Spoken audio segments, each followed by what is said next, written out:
All right. Hello, everyone. Welcome to Soho Works 55 Water. I'm Monique. I'm the membership and events manager here. Thank you guys so much for coming. Love the full house. Anyone in the back, if you want to come up a little closer, now is your opportunity to get up close and comfortable.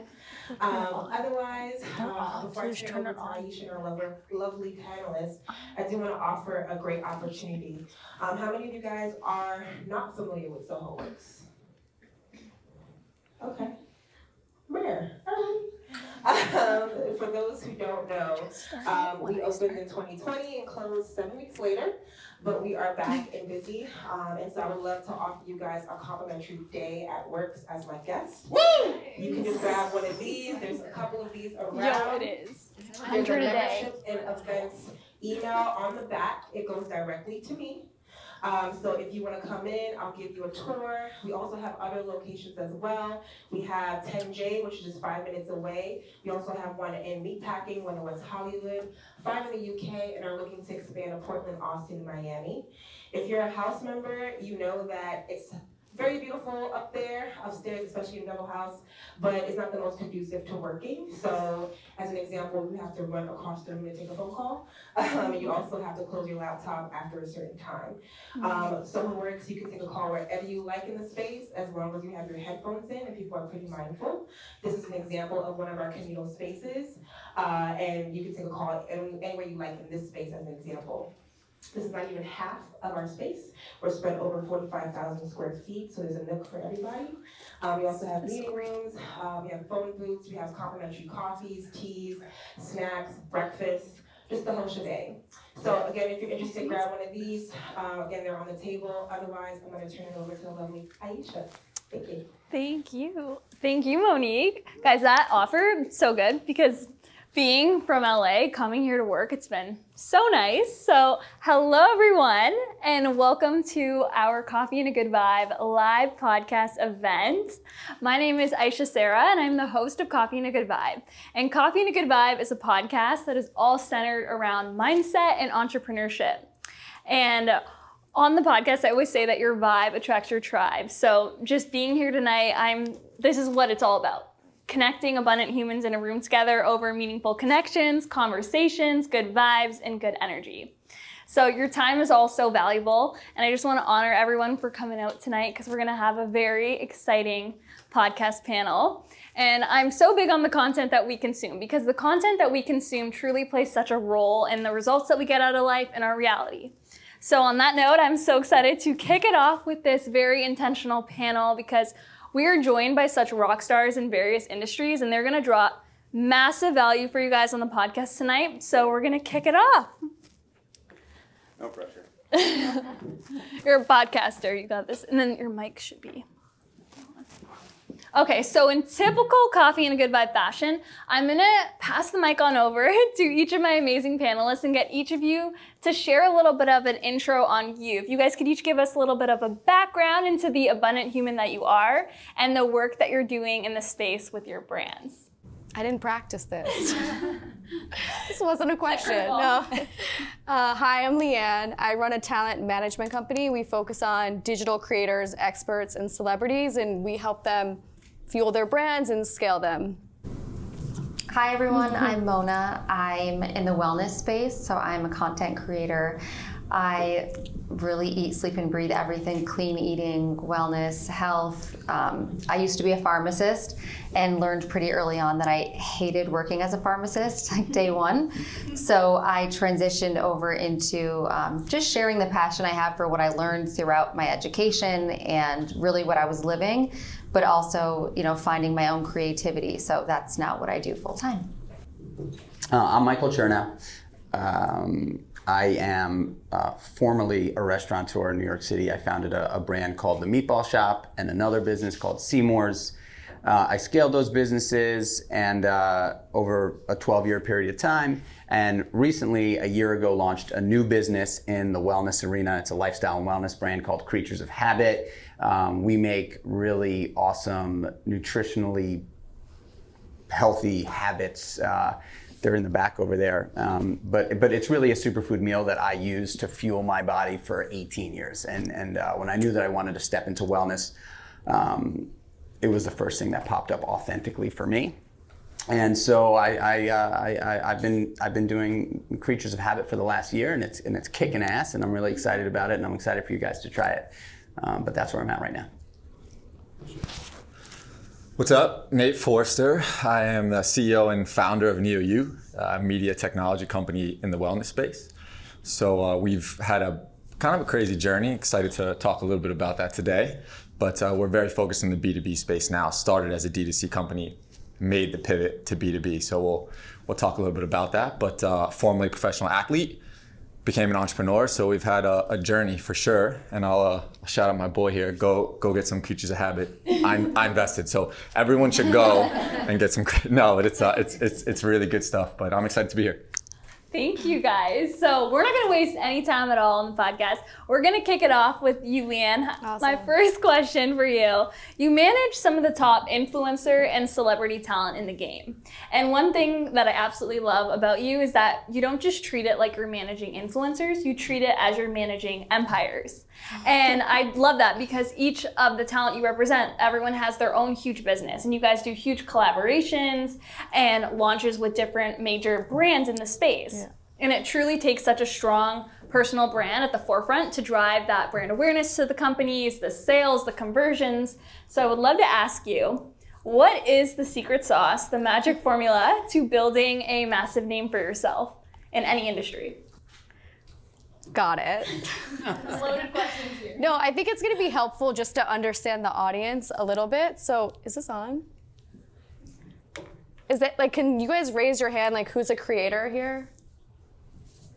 Okay. Is anyone coming from an agency or a brand? Okay, it just helps cater the conversation. So yeah, I represent about 30 different content creators who all specialize in a lot of different verticals. And I've had the luxury and the honor to work alongside them from the beginning of their career. So we were able to really go step by step to build this blueprint that I wrote out. Just so I didn't forget anything. All the value. This is recorded. And there's two different lists. I made a general list of like how to think about scaling your brand, and then I made a list of like the 5 ways to actually do it. And then I'm going to keep it pretty brief, so then if anyone has questions, we can get into that. Okay, so this is, some of it's like a little obvious, but it's good to be reminded of this, and I'm sure you can speak to it as well. So the first thing I wrote down is really finding your passion and being authentic in the content you create. It's so obvious to me when I scroll. I'm a consumer first. So when I scroll through TikTok all day or Instagram, I know when someone's being genuine or authentic, and I can see if the caption's really coming from them, and I can tell if it's a brand writing the caption for them. So beyond that, it's also really important to find your passion, because you're going to be doing this for a very long time. So if you aren't happy and you're following the dollar, you're going to burn out so quickly, and there's no longevity there. The next thing is consistency. Consistency is so important when jumping into the content journey, because you need to be there every day to grow and foster that audience. And I've been doing this for almost 12 years. So my clients who in the beginning were so consistent on Vine and then jumped to Instagram, some of them died out. Like they couldn't keep up with the grind. So it's like, if you really want to be a content creator that is thriving, you have to have a schedule for your content, and you have to have, like, your audience needs to know when you're gonna post, and you know that they can expect content from you. That's how you foster that community, which helps return on investment for brands and helps build that community. Oh, I think I said that, and then the other 2 components to consistency are collaborations and creativity. We can go into that too, but the next thing I wrote down is you can't skip levels, and you have to build a strong foundation. I think that's important in any business and in any field you do. When I first started, I wanted to be where I am today, but it took me 12 years to get here. So I remember when I was an assistant, I was trying to sign clients, and just not putting in the time that you need. And I think that's like a greater lesson of, you can't have everything overnight. You can't have 10 million followers on day one, because you're not going to know how to foster that community and what really works. I love this one creator that I follow, and she shared this TikTok about, she had a thriving Instagram, and she was trying to figure out her formula for TikTok, because they're very different platforms and people engage with them very differently. And she did a whole YouTube video on once she found her formula and she created that content every day in that same style of content, her following X'd it. She X'd it by 10 times. She grew 1 million TikTok followers in a few months, which is really good. And I think you need to listen to your audience and know what people are coming to you for, and really narrow down that list of like when I do a strategy meeting with a client, I always say I try to understand the big picture so I can tell them how to build the strategy in the beginning. So really taking the time to understand your formula so that you can scale. Without that strong foundation, you're going to collapse. So this is an interesting one that I actually talked about with one of my clients, and it's something that I think about all the time. It's never settling into your success. Never saying, oh, I'm so successful, I got this brand deal, or I have 1 million followers, 10 million followers. It's really even for myself, people are like, oh, you have such a great company. Yes, we have some success, but in my head, there's a whole journey to accomplish. So I never get in my head of being complacent. I'm always thinking 5 years, 10 years ahead. Okay, this is working now. Is it gonna work in 2 years? Is it gonna work in 3 years? So while we're building revenue through brand partnerships, we're also diversifying income through monetization opportunities and IP and social venture, which I'm gonna talk about. And then the last one is really studying the landscape. I study every creator. I can tell you within minutes if someone's buying followers, if the engagement doesn't work for their following. And it's really important to always know what creators are doing what and what brands are doing what. So you just know the landscape, and you can kind of take inspiration and pivot and come back to what makes you you, because no one else can do that. So that's the general list. A lot there. We will have a live Q&A after, so if you guys have any questions, we're going to get interactive at the end, so it's going to be great. So, and then I just had a quick 5 other list.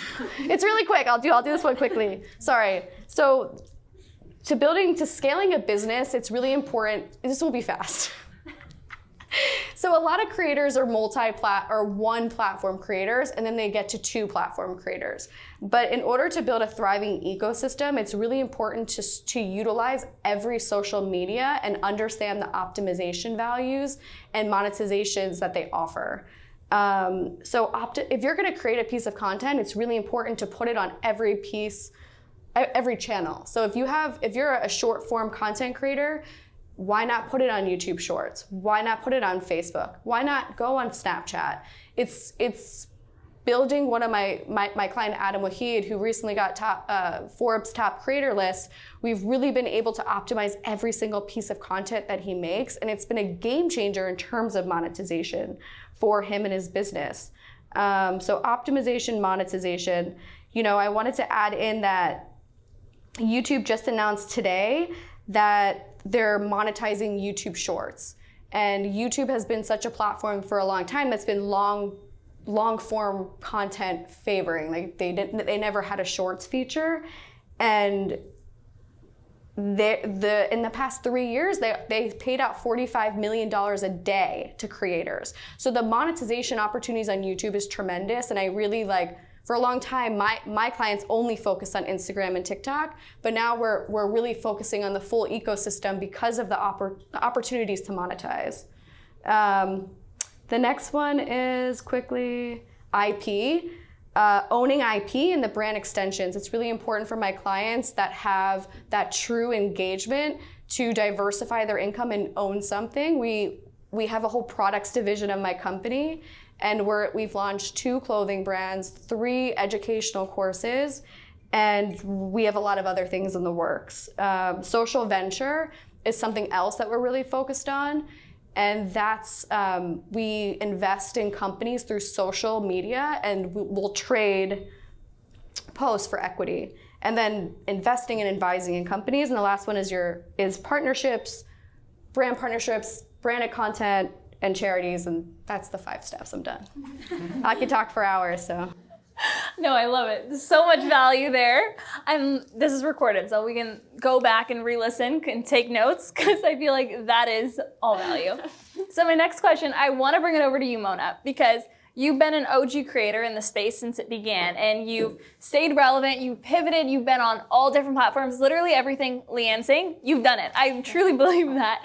And I want to talk to you about this notion of the brand aesthetic of a brand, because they say, put out quantity of content and you'll win. When truly, if that quantity of content doesn't have a certain quality, that cohesive brand aesthetic that nurtures the audience with the value, it does not have the success that we want. And you've demonstrated this so incredibly well with your brand. Like, it doesn't only provide value, but the visual branding is so cohesive and just so, I love the aesthetic of it. So I would love to ask you, what is the importance of creating a visually appealing brand aesthetic in the landscape of social today? And what was your process for creating your brand aesthetic to where it is now? Maybe some tips you can provide to a founder listening who's looking to really build and establish their visual brand identity for their brand.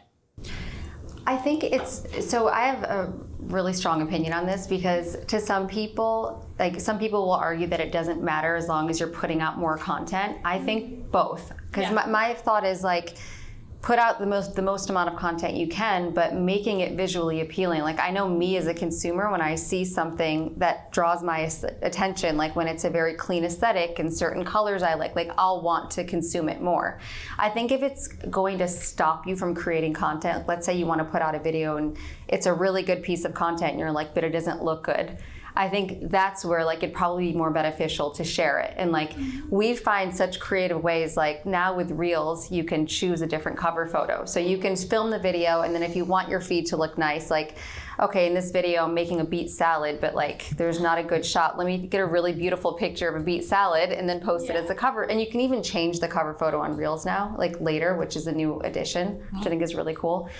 But interestingly, on TikTok, Gen Z really isn't into aesthetic. And I almost wonder if it works against you a little bit. So I try to keep, when people go onto my TikTok, I want them to know what they're gonna find. I want every cover image to have something to do with wellness or inspiration. But sometimes when it's too curated, they've almost moved away from it because they want it to be more raw and real. So I think you have to also cater to whatever platform you're on. But my thought in terms of sharing wellness and inspirational videos is, I guess I feel like I have more of a calming presence, so I like to bring that out in the video. So what energy is someone going to get when they're looking at this photo or watching my video? What's my message, and can I actually share that in the color scheme and aesthetic and font? If I was to do the very tacky but successful YouTube font, where it's yellow and exclamation marks and very in your face, I think that doesn't really resonate with the message that I'm trying to give in the video. Totally, and I think it's about knowing your audience, and then also just yourself. If you're someone who likes to have everything, minimal colors or a more bold aesthetic. Michael, your page too on Instagram, it's so cohesively branded. It's such a different aesthetic than Mona, but it's your brand. Authentic. Yeah, it works. It's interesting that you say that, because I've fluctuated over the years from super curated to not giving a fuck at all and just being and then going back to curated, and I've seen success in both.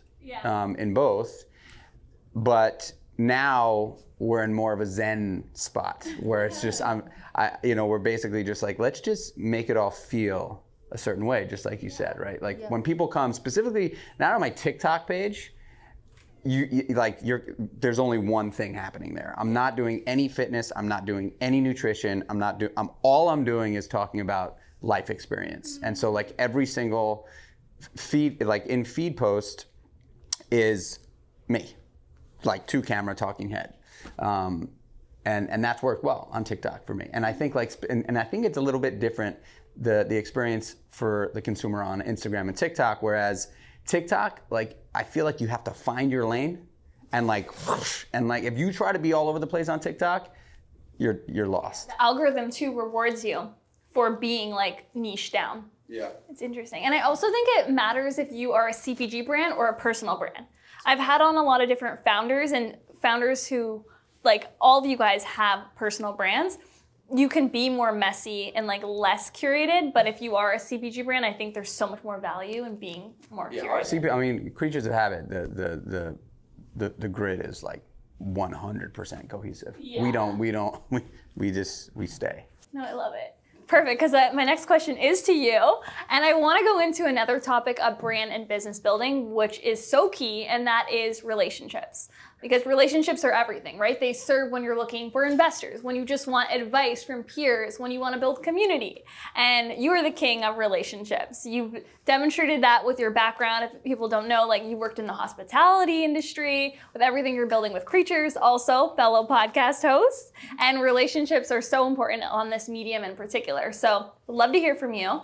You know, how can someone build their repertoire of relationships and personal network? And part two to that question that I do want to ask is, you know, when someone has a solid network, how can they manage and nurture all those relationships? Because I think that there's an art to doing that, because no one wants to be that person who only reaches out to someone when they need something.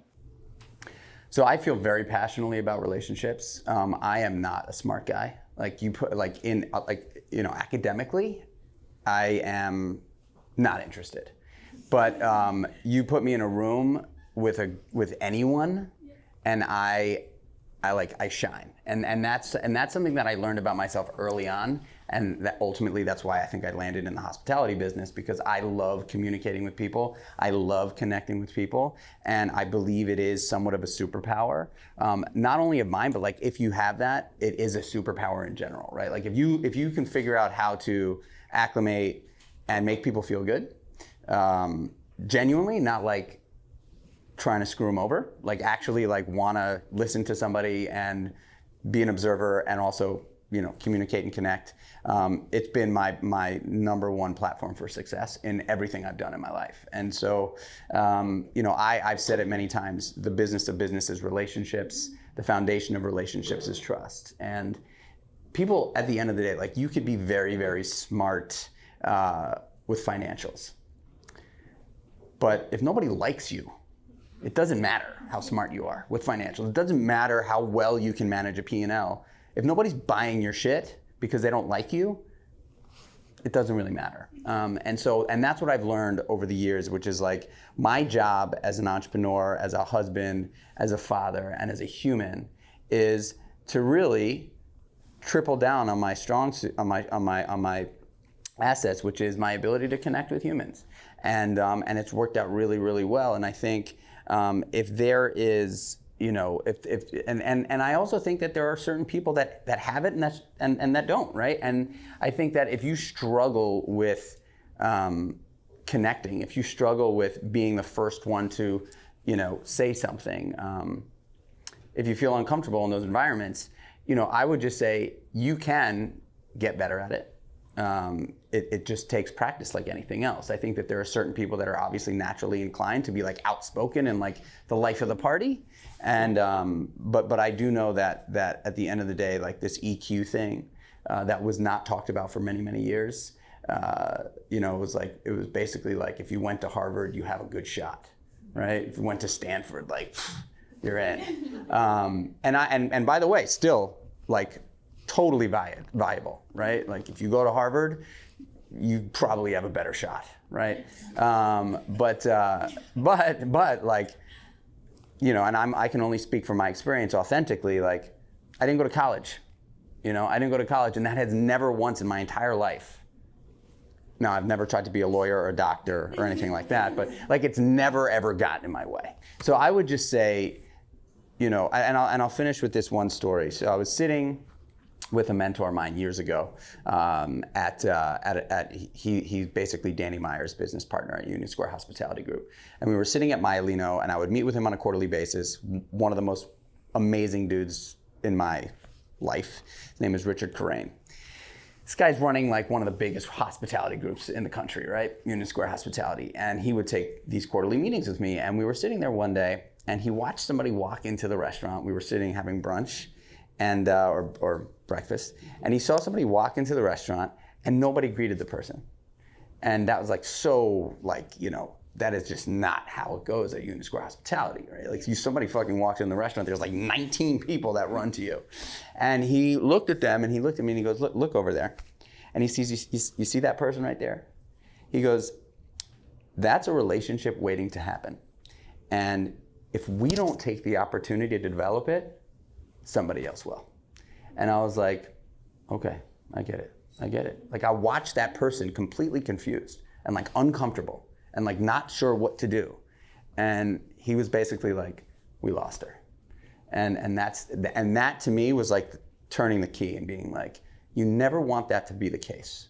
Develop as many relationships as you can, and you know, and success will be poured out for you. So, gems, just so many gems right there. Listen to his podcast. Plug your podcast. It's the Creatures of Habit podcast. Funny enough. So next, we're gonna throw it over to Nate. Nate, you are the one that everyone goes to for advice, for mentorship. I think it's all through your background of scaling so many companies and also former athlete. I feel like you always have the best wisdom gems. So I'm gonna let you take this question where you would, but with your career being an entrepreneur, what has been the biggest lesson you've learned in business that you can share with us today? Maybe that lesson that's gonna, you always tell me, like, experience. It's maybe this advice that's going to save someone a lot of time and money to learn. Yes, let's talk about it. I'm disappointed you didn't ask me about social media because I'm no, my team's here. They're probably laughing. I post maybe once a year on Instagram. My head of socials back there like, oh, this is bad. So, and one thing on what Michael said, which is the relationship side, which he's phenomenal. We have a great relationship. Yeah. That's a huge piece of everything. So if you're taking anything from today, relationships are massively key. I've raised a lot of money for a lot of companies, and if you don't have the relationships, it doesn't matter. And not only did I not go to college, I didn't finish high school either. So it doesn't have to go that way if you don't want it to. So let's see, one good gem. This is a new one. Let's see if you guys can keep up on this one. And this I'm still working on. It's speed and patience. So I believe in a company, when you build it, you have to have speed. So when you're hiring employees, when you're doing things, when you're trying to be efficient and you're trying to curate and get things done, you have to have speed. Slow companies die.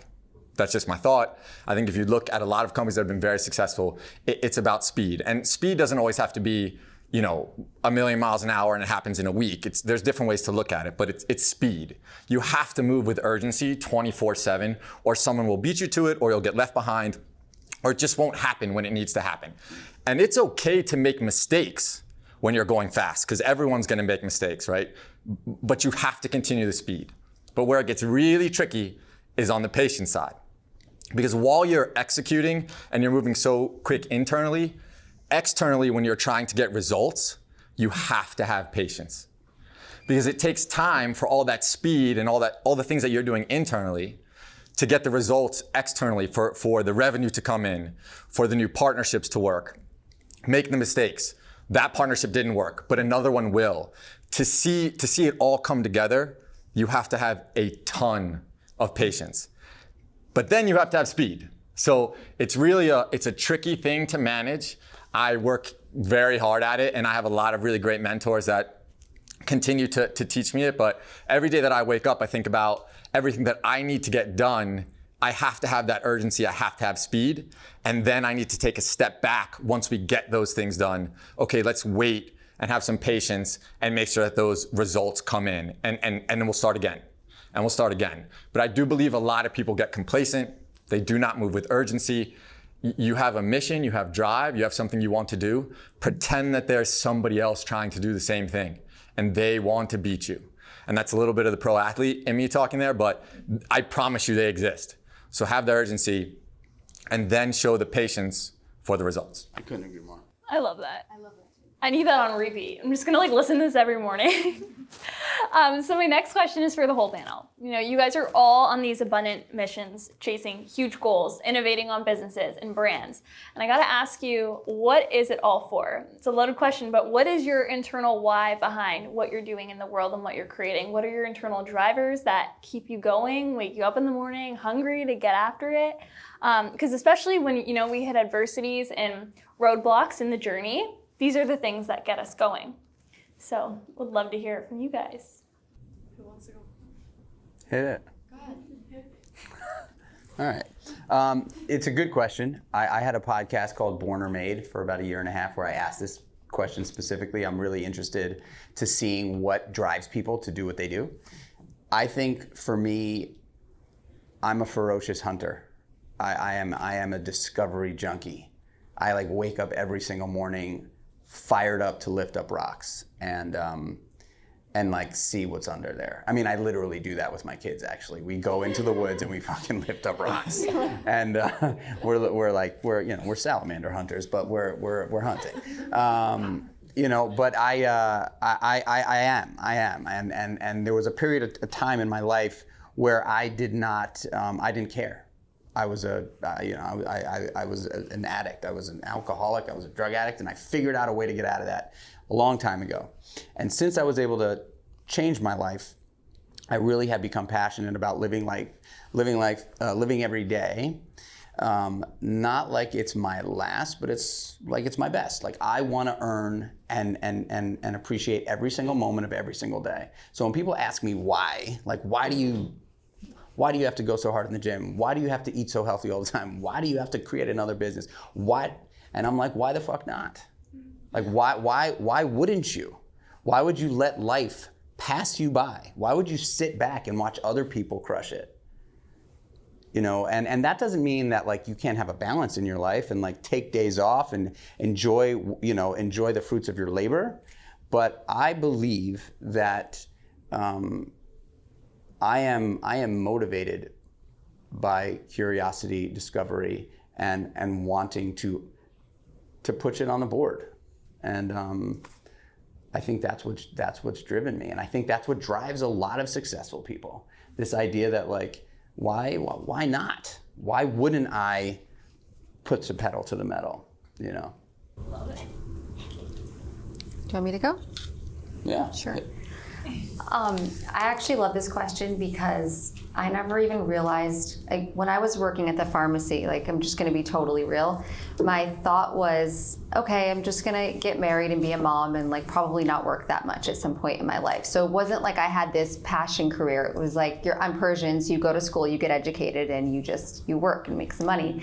And then I realized while I was working that there was something I was really missing from college, which in college I was like always working towards this goal. It was like 6 years, okay, 5 years to go, 4 years to go. And I had this thing I was working towards. And then when I would work at the pharmacy, it was just, I was going in there and clocking in and out every day. And I was like, this is kind of it, or this is my life. And I realized I really wanted like something to work for and something to look forward to.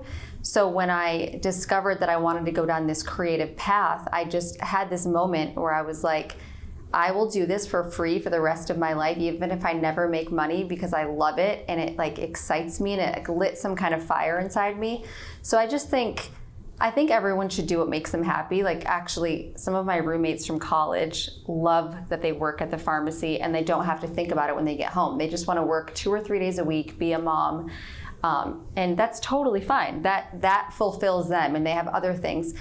I think sometimes you don't even realize that you might have more inside you until you discover it. So if you just keep like testing out different things and just seeing what kind of lights you up, because as soon as you know, you're gonna know. So for me, it's fulfillment. Like even if it's not necessarily like a specific career goal that I want to hit. I just know that I love it and I'm so passionate about it that I just feel like I have to share it. When I learn something, I get excited to help people. So that's my drive. Take a shot. We're very similar. So I'm very competitive. So my team will again laugh at that one. I've been competing my whole life. It means something to me. Maybe sometimes too competitive, but winning is huge. It doesn't matter what the wins are. It can be really small wins, like just waking up in the morning and feeling good. That's a good win. Or it can be really big wins, but I'm competitive and I love to win. And that will always be something that drives me. But I'm gonna talk about a little bit of a different one here that you may not hear all the time. Ayesha's heard me talk about this a bunch. One of the biggest reasons why I do what I do today is because I want to help my whole entire team win. Something that drives me a lot is the people that work for me. So it's not about my success. This may sound a little bit crazy, but I know that I'm going to be successful. I just know that. I'm confident. I'm gonna do whatever it takes. It's the 50 employees that I currently have today that work for me that I want them to think the same way. And I want to help as much as I can to get them there. So whatever I can do to help them at their job, to give them the opportunity to be successful, to get a win for them, because at the end of the day, it's my job to do that as a CEO, is to empower them to be really good at what they do. I want the team to win. And there's a bunch of my team here today, and I talk about it all the time, but without them, I have nothing. It's a team sport, right? I was a professional tennis player. It was not a team sport. This is a team sport. I'm only as good as my team. I can't do everyone's job. Similar to Michael, I'm actually not that smart, probably much less smart than you are. But I surround myself with really smart people, and I hire really talented, really smart people. And I think that that's important. And for me, it really drives me to help them get their wins and get them to be successful. Because at the end of the day, if you can do it with a lot of people and people you love and the meaningful relationships, that gets it done for me. I love that. I think why I do what I do is twofold.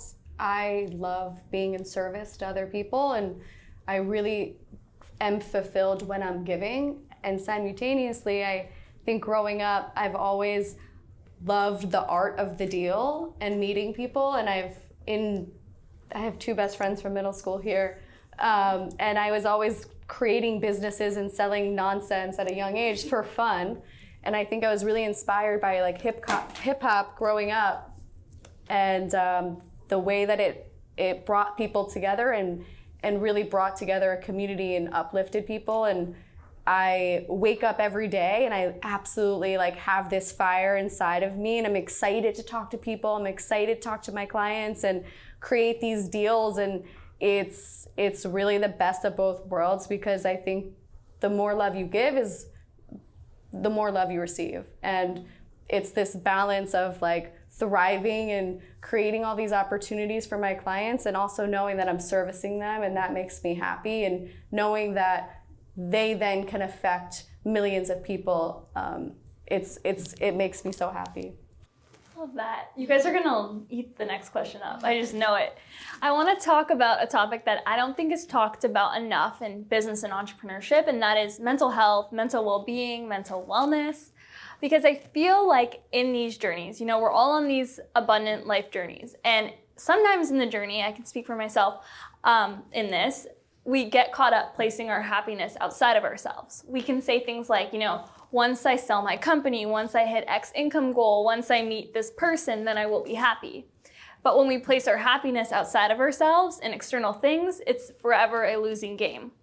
And I think it's just so important to be happy and fulfilled wherever you're at in your journey and every single day of life, because life is the journey. So would love to hear from you guys.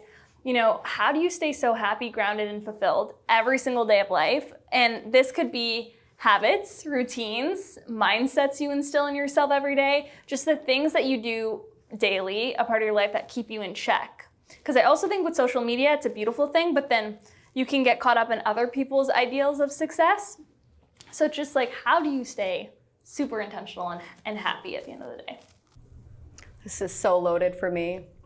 I have mantras that I start the day with that I repeat over and over, and it's really changed my life adding those in. And I study Kabbalah, and I've been studying for 4 years, and that definitely helped reset the framework of how I think about things. And I'm a strong believer that everything that goes wrong in your life is redirecting you to something that's going to work out. Everything keeps falling off my lap. We're gonna let it go. And I think that you have to really practice these things, and I'm really intentional about the deals. I have this rule that we actually talked about on the podcast. I said, once I think about my commission in any deal, the deal doesn't happen. So I always have to take myself out, and I never think about what I'm gonna get, because once you make it about yourself, you lose everything. And I think more importantly, like, you can't place your happiness in someone else or fulfillment in a job. You have to really have this inner peace with yourself. And the second you rely on anything for your fulfillment or happiness, it's not gonna work. And I think I had to understand that. So I've been implementing just being kinder to strangers and just having that connection. That fills me up, so I can, just no matter what, know I'm gonna be okay and happy, and it's all good. Sorry, turn my mic off. So it's interesting for me because I've kind of blended my passion into my career, where there isn't really a separation in terms of like my job and my life. And I did that with intention. So it's great, and it can be a curse too, because then you never really know when to stop. And at first, when I made the transition from 9 to 5 pharmacist to content creation, I was like, this is a dream job. I'm so happy. But then after 3 or 4 years, I realized that I just really wasn't into it, and I felt like I wasn't inspired, and I realized that I was just at that point really going for the metrics, like what's best practice, like what the things that didn't really feel good in my soul, I was just doing because I wanted to get more success. And it made me really take a step back. I actually took a pretty substantial break off social media and just felt like I don't want to do this unless because the whole reason I created this career for myself was because I loved it. So actually meditation and spirituality really, really reset me. I had meditated for years, but something just wasn't hitting. I was trying TM, and then I started a new form of meditation, and it really just, I swear it works, because people used to tell me it works, and I was like, okay, I'm doing it. I guess I feel good for this 20 minutes. But I mean, everyone in my life had noticed a difference. I just felt more gratitude and happiness and joy. I think I stopped taking things so seriously and realized that when you do everything a little more lighthearted, it makes everything better. So I have a very grounding morning. I meditate every single day. It's my #1 priority. I would rather miss a call or a meeting if I can't meditate. And moving my body also really helps. They both give me a different form of meditation. So I like my meditation, exercise. I keep my phone on airplane till 9 a.m. And then when I'm ready to start my day, I just feel a lot more grounded. Love that. It's also a lot of self-awareness. Everyone has that, because you know what you need. Yeah, I think a lot of people, I think you do what makes you feel grounded. Journaling doesn't really do it for me. And I know it works so well for other people. So whatever your thing is, if taking a walk is your meditation, whatever makes you feel, don't necessarily follow someone else's path there. I gotta go before Michael, because we're gonna have a lot of similar here, for sure. Quickly, for me, it's simple. Habits and health is wealth, right, bro? Let's get rich. Yeah, so I think you have to eat well, and nutrition's really important, what you put inside your body. And then on the fitness side, you don't have to be crazy and try to go to the CrossFit Games and, or win the New York Marathon. But you should try to do something. You need to move, you need to use your lungs, use your heart. It's really important. So I think everyone here should understand that, if you have a healthy body, strong mind, I think there's a lot of connection there. For me, other than that obvious one, I had to find things that I could do that I enjoyed and still challenged me outside of work. So I love to work because it's challenging. And again, it's competitive, and I want to go to battle. I love that. I needed to find things outside of that. Also, being an athlete my whole entire life, I need that. I feed off of it. So golf has become really big for me, and just playing it and competing and trying to get better and doing all of that. And it can be anything. It just happens to be golf for me, but I needed something that I could go and do that was challenging enough to where I really had to focus on it. Otherwise I would suck, and I don't want to suck. So you really have to focus to play well. And I think you have to find some things that take you away from what you do every day, that gives you some balance. So look for those 1 or 2 things that you can get after. So I feel pretty fortunate that I love everything I do in my life today. Like I genuinely do. I love my job. I love my business. Everything is for my family. That's the truth. My wife and kids. I live for my wife and kids. And of course I love movement but one thing that I want to say is I think what ultimately gives me this opportunity to genuinely appreciate those things and actually like get out of bed with intention every morning is my commitment to myself. Me being the number one priority in my life. And I put myself before my family. I put myself before my business. I put myself before my friends, and not in a selfish way. I wake up at 4:30 in the morning to do 2 hours of self-love, self-care work so that I am a better husband, a better father, a better business owner, better business partner, better friend, better son sometimes.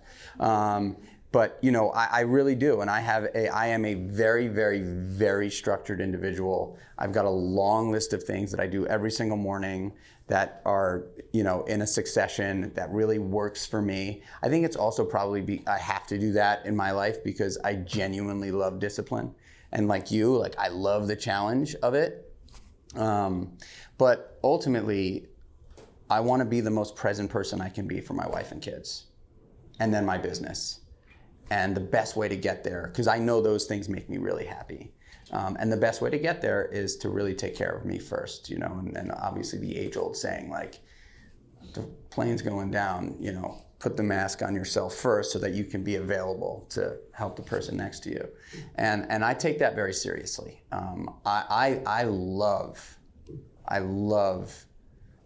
waking up super early in the morning, having an hour and a half to 2 hours of time by myself to pour in all the energy I can into my self-care, self-love stuff, and I don't say that like I say that like I really mean that. Like I really think about it as self-care and self-love. I'm not afraid to say it. You know, all the things I do early in the morning are really there to make me feel like a better person, and then that allows me to be the best possible dude I can be in life.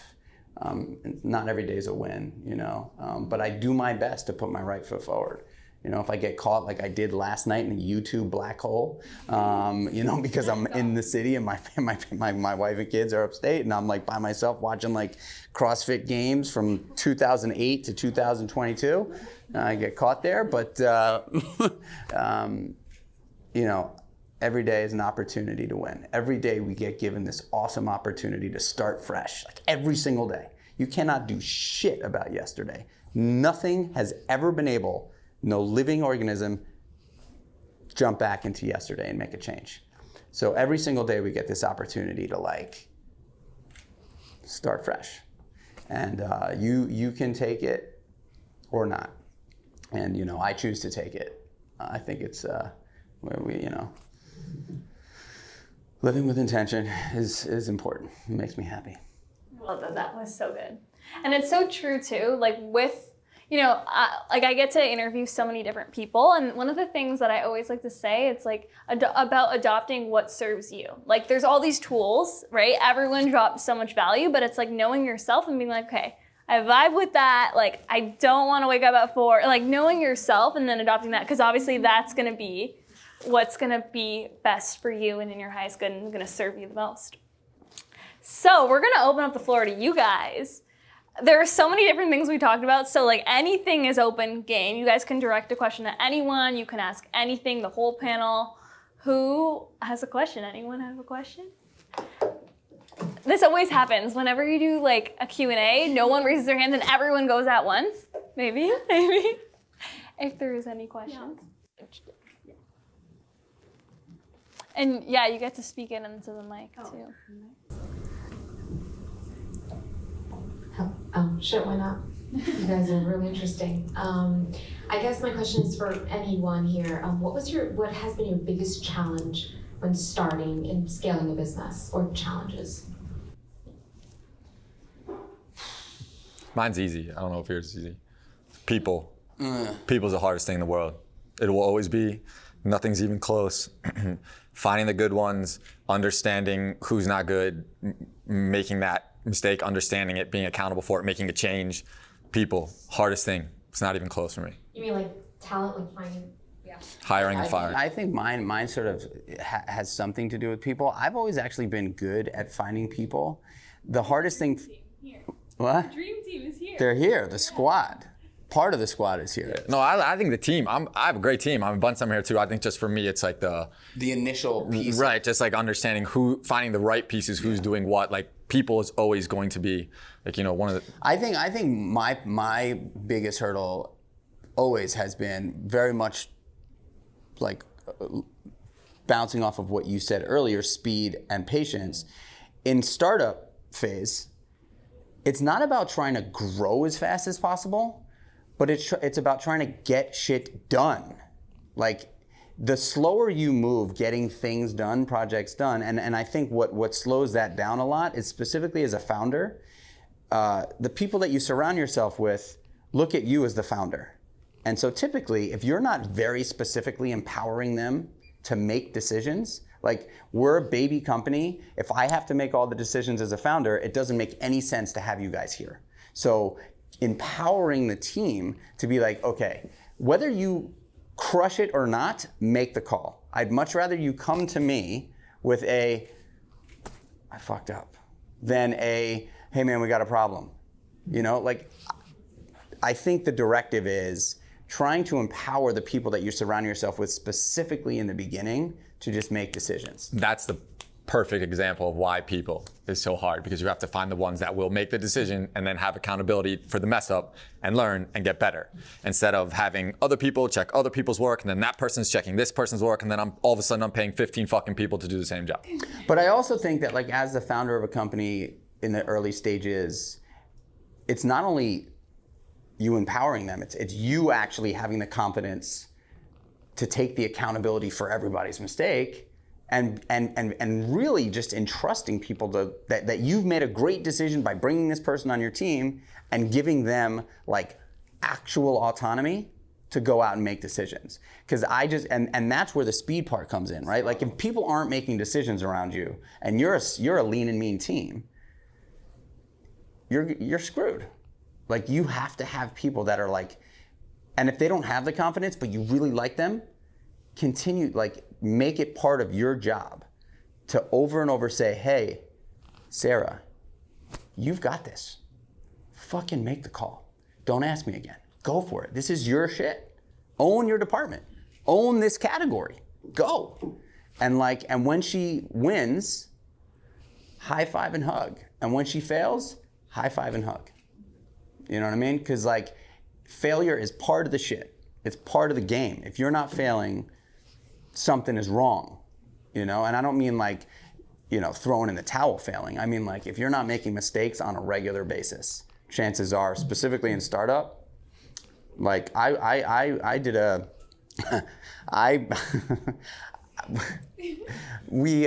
never designed clothing before. And so part of Creatures of Habit is this, like, is this apparel piece of the puzzle. And so there's the nutrition component, very confident. Apparel, love apparel. Not a designer. Just never done it before. Figure, like, fuck it. Well, throw it up against the wall, see what happens. We designed these awesome clothes. I decided to say, you know, all the people that have been making these blank t-shirts and blank hoodies and blank sweatpants, they've been doing it for hundreds of days. They don't know what the fuck they're talking about. I am gonna design the best. And it just so happened that we ordered 500 hoodies and the sleeves were short. Like, you know, they fit me. But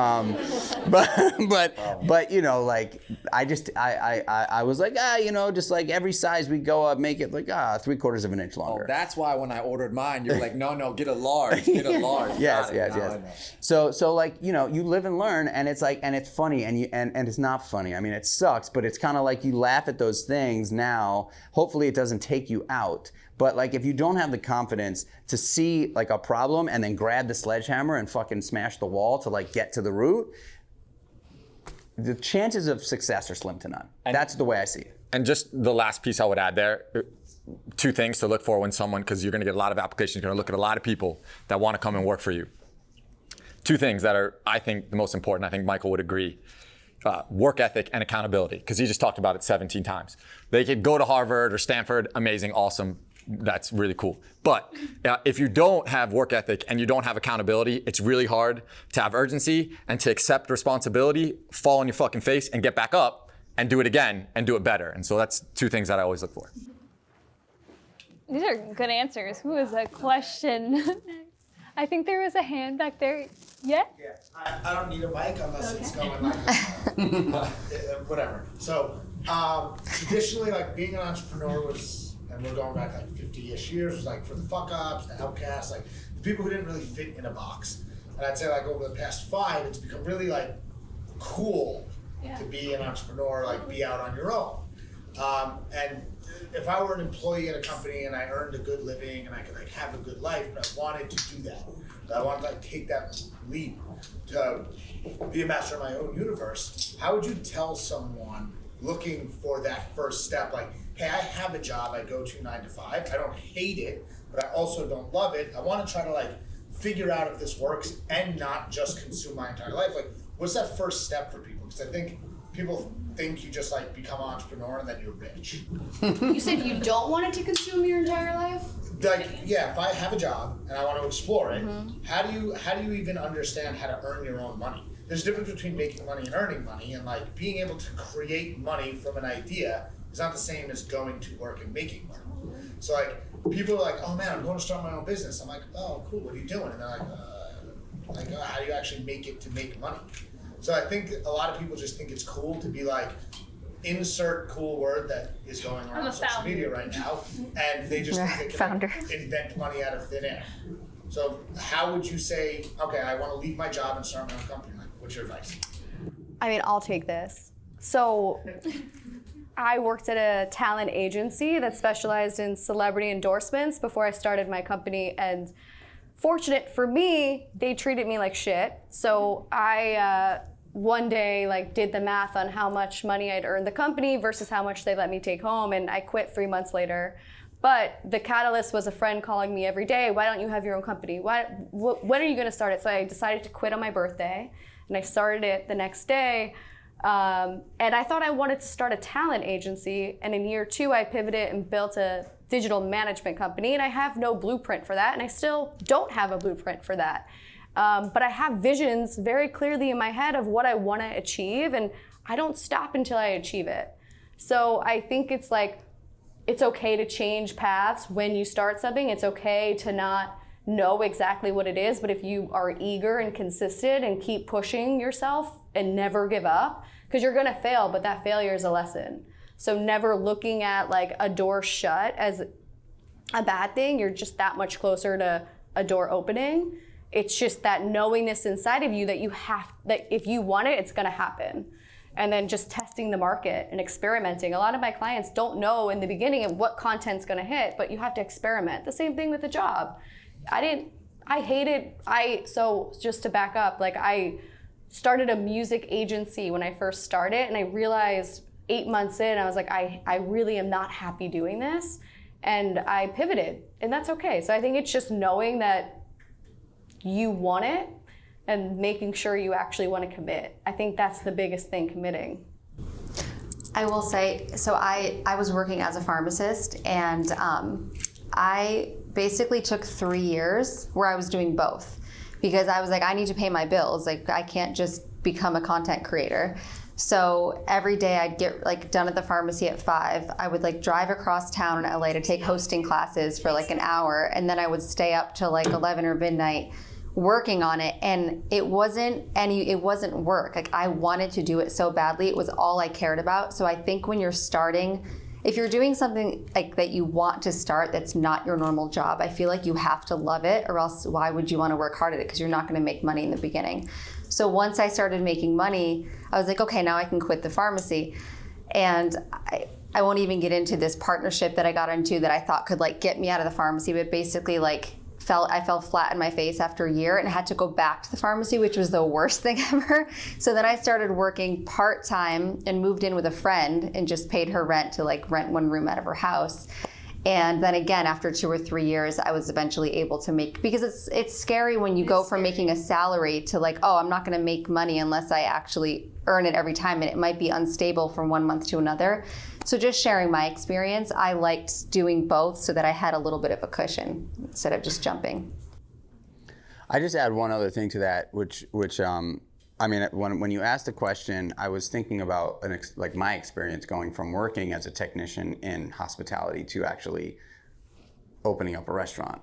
And I think for me, first of all, I would just say out the gate, like, you gotta have balls, right? Whether you're a man, woman, or other, you just have to have the ability to just say, I'm gonna do this, right? That's one, and I think everybody has it in them. You just gotta dig a little deeper, like you were saying earlier. But one thing that I think is really important, and I know I said the business of business is relationships earlier, but I also believe the business of business is storytelling. And if you don't have a story, if your business cannot clearly tell the story of the business by the user experience, people aren't going to want to listen, right? Like, human beings love to hear stories. It's just, since the beginning of time, there's been like fireplaces and like the chief and like telling stories and like everybody listening and everybody excited and like the old grandmother that tells the story. All the kids are like engaged, and like that's like human condition. People want to sit around a fire, want to listen to great stories. And the great storytellers are the ones that everybody looks to for the storytelling. And so I think like one of the biggest pieces for me over the years in developing brands and businesses has been authentic, real stories that I want to tell. And I've had a billion stories that I've wanted to tell, but only the good ones have I taken to fruition, and they've worked. So I really do believe that there's something very, very strong, there's something very, very important about having a real story. And if it's not real, it's like buying a brand new vintage t-shirt. Like, everybody fucking knows that thing is like, you know, was made down the block. Like, it's not real, you know? And so like, you don't want to be the brand new vintage t-shirt company, even though they probably kill it. But, you know, I think stories are really important when it comes to that. So like, if you're thinking about doing a business and you want to be able to attract a large group of people specifically to potentially invest in you, have an awesome story to get them fired up and excited. I mean, that's what I did, you know. Yeah, I don't really have much here. I've been self-employed since I was like 9.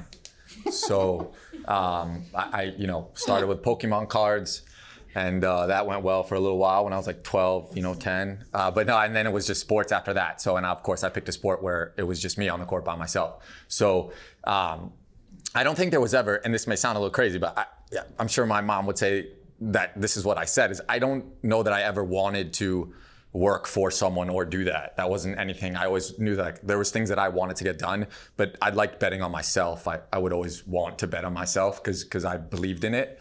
One thing I'll touch on, and Michael said it too, is like, if you're not solving a problem or you don't know your why you're doing something, like what are you doing, and really believing in that and being able to paint the picture. And a good example is like Michael's new company, Kreatures of Habit. I'd mentioned before that I was an investor, and I'm gonna walk them through this for a second. So Michael's a really successful entrepreneur, and we've been friends. So he came in, told me about Kreatures of Habit, and the first thing he said was, I'm just gonna flat out tell you why it's gonna work. Like, this is why it's gonna work. And it was so clean and simple to me on why it was gonna work. And he told this amazing story, you know, like a real nice grandmother. He told this amazing story, and I was like, this makes sense, right? Because you knew he believed in it, he showed the passion and did it. So knowing what problem you're solving, I think is really important. And if you have this job where you're making a salary and you're thinking a little bit about, man, do I wanna risk it or do it? You know, if you have this problem that you can solve and you really believe in it and you know how to tell someone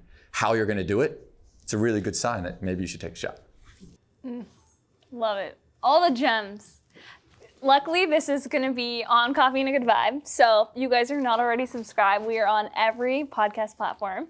And also, all these guests have been on coffee and a good vibe. Mona's gonna be next, but on solo episodes, so you guys can hear like a full-on story hour with each of them on the podcast. There's lots of content on there. But I just want to thank every single one of you for showing up tonight. We're gonna have, there's beverages, there's Creatures of Habit. I know everyone just run there and grab some Creatures There's of a bunch, Habit. guys, so grab a bunch. I brought a lot. Grab a bunch. It's so awesome. And guys, connect with the speakers, connect with each other. This is what it's all about. And again, thank you all so much for coming tonight. Thank